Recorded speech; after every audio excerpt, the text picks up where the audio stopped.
Daudi na Bwana Yesu umisi changu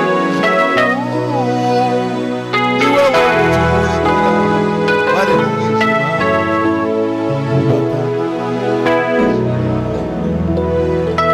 Daudi na Bwana Yesu umisi changu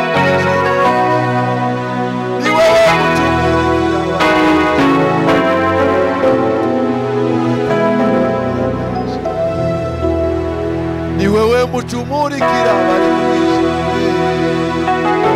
Hanyuma simaito lebo akisafia tonda akina moritani savanite maligorde la soka soetanira asiwingi jambo ya ndombe la ninzaya pari nisaidonde loina nuko bimeze gutya mana yashe nuko bisa gutya mwami mana nuko bimeze gutya mwami washe nuko ariko mugito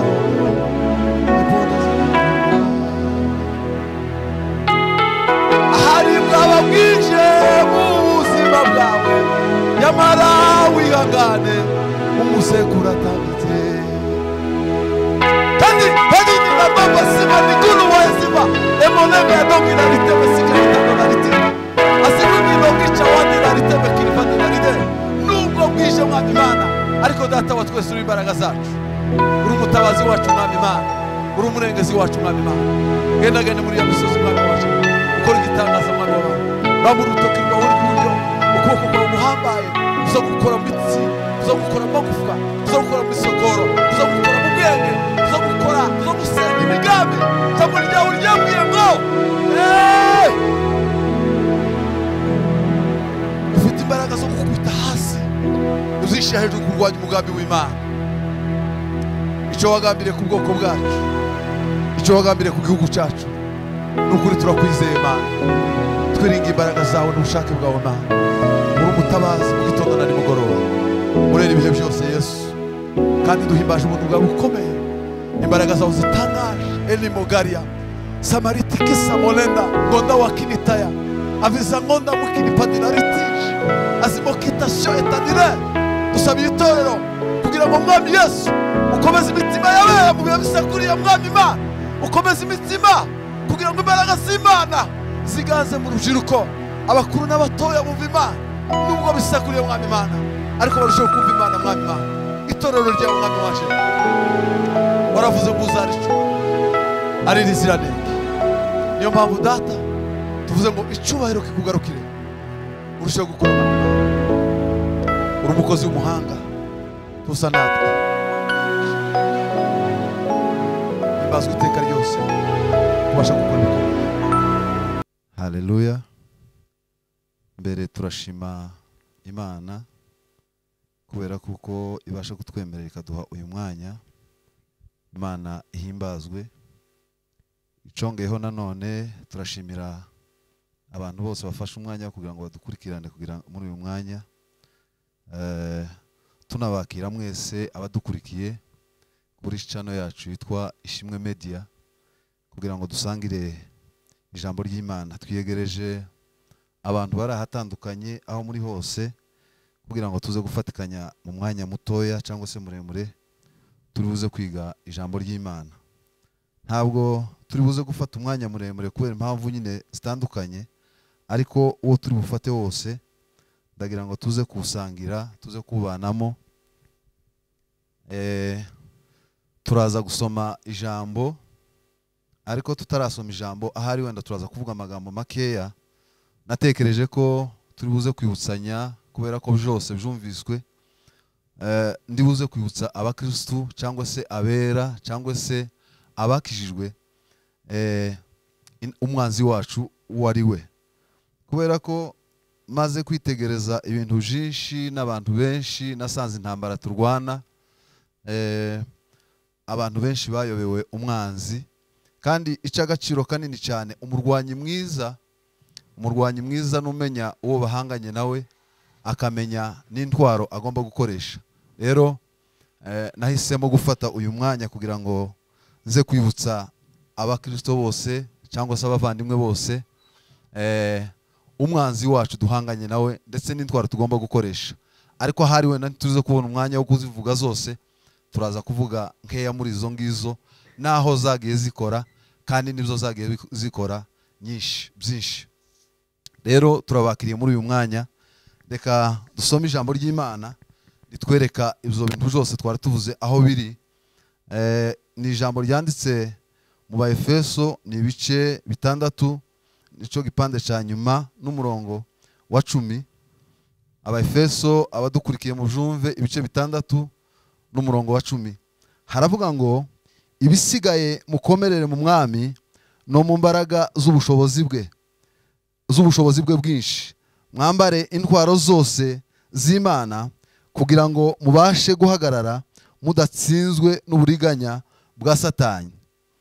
Kuri 12 haravuga ngo kuko tudakirana n'abafite amaraso n'umubiri, ahubwo dukirana n'abatware n'abafite ubushobozi n'abategeka iyi si y'umwijima n'imyuka mibi y'ahantu ho mu ijuru.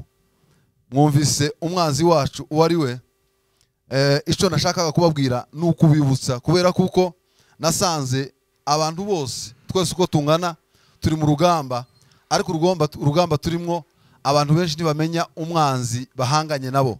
Nakeneye rero kuko nshaka kwibutsa abantu bose uwitwa ko ari mu ntambara, nashatse kugira ngo ubashe kumenya umwanzi uhanganye nawe, kubera kuko ni iby'agaciro kanini cyane kumenya umwanzi uhanganye nawe. Ubundi umurwanyi mwiza n'abarwanyi b'isi iyo aje kurwana azabanza agashakisha uburyo amenya imbaraga z'uwo bahanganye nawe. Rero natwe mu buzima bw'isi y'umwuka, muri monde spirituelle, icyo tugomba kukimenya kugira ngo ube umurwanyi mwiza, kugira ngo ubashe kumenya uwurasa, kugira ngo ubashe kumenya ibikoresho ukoresha, ugomba kumenya umwanzi wawe, ukamenya ndetse n'imbaraga afite. Nashatse kugira ngo rero kubera ko abantu benshi bagiye babigiramo confusion cyangwa se kubyitiranya, kubera kutamenya umwanzi titumenya n'intwaro tugomba gukoresha kugira ngo tubashe guhasha umwanzi. Ariko Bibiliya yatubwiye ngo abo turwana nabo, abo duhanganye nabo, ntabwo ari abantu bafite umubiri n'amaraso, ntabwo ari abantu basanzwe, kandi ngo nabatware, n'abantu bakomeye, nabategeka isi y'umwijima. Ariko rero nubwo bimeze gutyo, nubwo umwanzi wacu akomeye cyane bingana gute, nubwo abo ari abanyabushobozi, ari n'abatware, ari n'imyuka y'ahantu ho mu kirere, hari intwaro twahawe zo guhangana n'uwo mwanzi. Nizo ngira ngo mbabwire umwanya mutoya. Ntabwo turi buze kuzivugaho zose cyane kubera impamvu z'umwanya dufite, ariko ndabiyegereje kugira ngo mubashe kuzumva. Abo duhanganye nabo bavandimwe, abo turwana nabo si abafite umubiri. Iyo baje kuba bari abafite umubiri, tuba dukoresha amaboko yacu. Iyo bije kuba ari abafite amaraso nk'aya yacu, tuba dukoresha amaboko yacu kuko nayo arabishoboye. Ariko abo duhanganye nabo si abafite umubiri, ni abafite ubushobozi. Nta nubwo ari abasimple soda, si abasoda boroheje, si n'abasoda batoya, ahubwo ni abanyabushobozi, ni abatware bo mu isi y'umwijima. Rero umwuka uzurwanishwa ubundi mwuka. Imbaraga z'umwuka ziza zihangana n'imbaraga z'umwuka. Iyo ushoye imbaraga z'umubiri kurwana n'imbaraga z'umwuka, uratsindwa. Rero ndagira ngo mbabwire bukeya ku ntwaro zibiri zibasha guhasha uyu mwijima, zibasha guhasha abo banyabushobozi twabonye. Ndababwira bukeya hejuru yo gusenga, ariko kandi ndagira ngo tubashe kuzisoma uko zingana mu mwanya mutoya, niturangiza tuze gusoreza mu gusenga no gusoma ijambo ry'Imana, k'intwaro zibiri zikomeye cyane zibasha guhasha umwanzi wacu. Dusome ku 13 niho havuga intwaro tugomba gukoresha kugira ngo tubashe guhasha umwanzi duhanganye nawe. Haravuga ngo neko rero mutware intwaro zose z'Imana kugira ngo mubashe gukomera ku munsi mubi, kandi murangije zose mubashe guhagarara mudatsinzwe. Izo ntwaro rero tuzisanga ku bice 14. Haravuga ngo muhagarare mushikamye mukenyeye ukuri. Iyo ni intwaro ya mbere. Mwambare gukiranuka nk'icumba gikingira igituza. Intwaro ya kabiri, mukwese inkweto aribwo butumwa bwiza bw'amahoro bubiteguza. 16 haravuga ngo kandi ikigeretse kuri ibyo mutware kwizera nk'ingabo ariko muzazimisha, ariko kubashoboza kuzimya imyambi ya wa mubi yose yaka umuriro. Kuri 17 haravuga ngo mwakire agakiza k'ingofero, mwakire n'inkota y'umwuka ariyo jambo ry'Imana. Niho ngira ngo tuvuge cyane. Kuri 18 hakavuga ngo musengeshe umwuka iteka mu buryo bwose bwo gusenga no kwinginga, kandi kubw'ibyo mugumye rwose kuba maso musabira abera bose. Amen. Rero bavandimwe, dusomye amagambo menshi kandi twavuze intwaro nyinshi, ariko turi buze kuvuga intwaro zibiri kubera ko ariko nyine bimeze. Intwaro ya mbere tuvuga ni intwaro y'ijambo ry'Imana, intwaro ya kabiri tuvuga ni intwaro y'amasengesho. Intwaro y'ijambo ry'Imana, ijambo ry'Imana nk'intwaro ibasha gutsinda uyu mwuka, ibasha gutsinda umwanzi duhanganye nawo. Iyo dusoma ijambo ry'Imana, usomye muri Zaburi ibice 119 n'umurongo wa 11, hatubwira amakuru y'ijambo ry'Imana ukuntu ribasha gutsinda ibigeragezo cyangwa se ribasha kudufasha kwirinda gukora icyaha. Dawudi arandika aravuga ngo nabikiye ijambo ryawe Mana mu mutima wanje kugira ngo ntazobasha kugucumuraho. Rero kugira ngo tudacumura ku Mana yacu, twitwaza inkota y'ijambo ry'Imana. Mu gihe cyose uzaba witwaje ijambo ry'Imana nk'inkota urwanisha, ntabwo rizakurekura kugira ngo ubashe gukora icyaha cyangwa se ubashe gucumura ku Mana. Aravuga ngo nabikiye ijambo mu mutima wanje. Abankurikirana, ndagira ngo buri wese ufate ugira umwete wo gusoma ijambo ry'Imana. Nubika ijambo ry'Imana mu mutima wawe, ntabwo rizakurekura kugira ngo ubashe gukora icyaha. Icya kabiri ijambo ry'Imana ryakoze, wibutse umunsi Yesu Kristo yari avuye mu masengesho y'iminsi 40, Satani aramutera amugerageza kugira ngo arebe ko yomutsinda, arebe ko yomufata. Hari icyo Yesu Kristo yamutsindishije ijambo ry'Imana. Satani avaho amuhevye, yaramugerageje, agerageza kumubwira amagambo, aramubwira ngo niba uri umwana w'Imana, fata iribuye urihindura umutsima ubashe kurya, kuko Yesu yarashonje. Yesu Kristo arababwira ngo ntabwo umwana w'Imana, ntabwo umuntu w'Imana abasha gutungwa n'imitsima gusa, ariko azabasha gutungwa n'ijambo riva mu kanwa k'Imana. Murumva ko ijambo ry'Imana rifite akamaro kanini cyane, n'umutsima udutunga udukomeza mu rugendo turimo. Ndagira ngo twige ijambo ry'Imana. Ni wiga ijambo ry'Imana ukarishira mu mutima wawe, nta gihe cyose Satani azakugerageza ngo nurangiza ubivemo, kubera inkota y'ijambo ry'Imana. Satani yatsinzwe n'ijambo ry'Imana. Nawe niba utitwaje ijambo ry'Imana nk'inkota, witegure gutsindwa igihe icyo ari cyo cyose. Muri iyi minsi hari ibintu bisa naho biteye kandi bikomeye cyane. Umuntu ari mu gushaka gutangira umurimo w'Imana, akawutangizanya na bene wabo nk'imbaraga zimurwanirira, ariko nugutsindwa. Utiyambaje ijambo ry'Imana cyangwa se ngo usenge Imana, uzatsindwa, kubera kuko aba wiyambaje nk'abantu. Urashaka kurwana, ni gushaka kurwana urugamba rw'umubiri, ariko urugamba turwana nabo si urugamba rw'umubiri ngo twiyambaze bene wacu. Hari aho Yesu Kristo yageze ahuye n'abantu igihe yari amaze kugambanirwa, aho Petero yakoresheje inkota arwana, amaze guca umuntu gutwi. Hari ijambo Yesu Kristo yamubwiye, yaramubwiye ngo urugamba twebwe tuba turwana si urwo ngurwo, ntabwo ari ibyo ngibyo ukoze. Ibyo ukoze byari ngombwa iyo tuje kuba turwana urugamba rw'umubiri.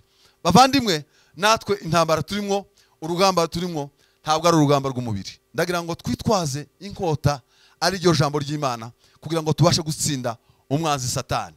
Icyongeyeho soza mbabwire hejuru yo gusenga. Gusenga Imana ni ukuganira n'Imana. Iyo umuntu ashaka kubana n'Imana, ko imibanire yiwe n'Imana inoga cyangwa siba mizima, nuko yiyambaza amasengesho. Kuomba ni kuongea na Mungu. Igihe cyose uzabusenga, uzamenye kuzabuganira n'Imana, kubera kuko umwana yaje kuba inshuti na se, umwana yaje kugira ngo se amwumve, azafata umwanya wo kuganira nawe. Niba ushaka kuba inshuti n'Imana, muvandimwe, ndagira ngo ufate umwanya wo gusenga. Gusenga ni imbaraga idufasha kuganira n'Imana. Icyongeyeho nanone gusenga, Yesu Kristo hari aho yigeze kuzamuka umusozi wa Elayono ngo abigishwa bamusangayo, aza kubagira inama ariyo nawe nkubwira uyu munsi wa none. Aramubwira ngo mwana wanje, bana banje, kugira ngo mutagwa mu bishuko, arababwira ngo musenge kugira ngo mutagwa mu mosha. Hariho ibigeragezo by'uburyo bwose kandi bituruka impande zitari zimwe. ariko imbaraga idufasha kugira ngo twirinde gushukwa, kugira ngo tutagwa mu bigeragezo bitandukanye. Hari ibishuko bituruka hanze, hari ibishuko bituruka mu mitima yacu. Mu gihe cyose tuzaba dufite ijambo muri twebwe, ibituruka muri twebwe tuzabinesha. Mu gihe cyose tuzasenga, ibishuko bituruka hanze tuzabasha kubinesha. Ndagira ngo musenge, dusengeshe umwuka iteka. Niryo jambo Paulo yasorejeho yandikira Abaefeso, aravuga ngo musengeshe umwuka iteka mu buryo bwose bwo gusenga.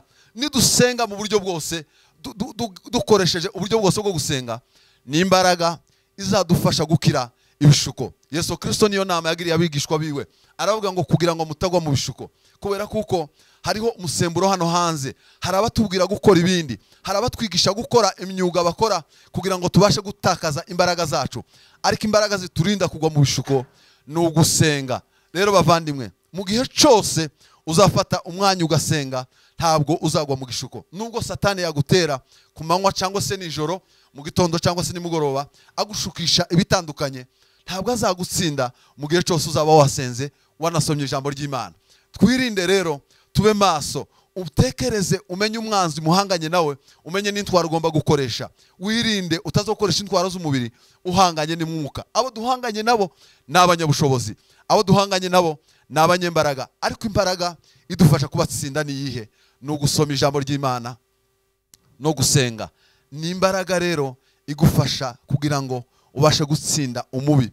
Umunsi umwanzi yaguteye, dutware kwizera nk'ingabo idukingira. Mu gihe cyose tuzaba dufite kwizera, imyambi yose Satani abasha kuturasa tubasha kuyitsinda. Rero murakoze cyane, turashoje, ariko inama ndetse n'ijambo rya none ngira ngo mbabwire, mureke twiyambaze Imana muri ubu buryo, dusoma ijambo ry'Imana. Iyo usomye ijambo ry'Imana uzuba umuyoboke mwiza kandi ukamenya uwuyobotse. Iyo usenze uzuganira n'uwo uyobotse, kandi n'imbaraga ikurema muri byose. Ijambo ry'Imana rero ridufashe. Dushimira abantu bose bafata umwanya wo kudukurikirana. Turabegereje kuri Ishimwe Media kugira ngo tuzakomeze tubane n'ikindi gihe. Imana ibahe umugisha, Imana ibagirire neza. Reka dusenge Imana dusoza. Urakiranuka Data wa twese, uri kwizerwa no kwiringirwa, uri imbaraga zacu n'ibyishimo byacu, kandi uri umunezero wacu. Iteka ryose turagushima, tuguhimbarije kuko uri umugwaneza kandi kuko uri umwami w'abami, Imana idahemuka kandi Imana itanga amahoro.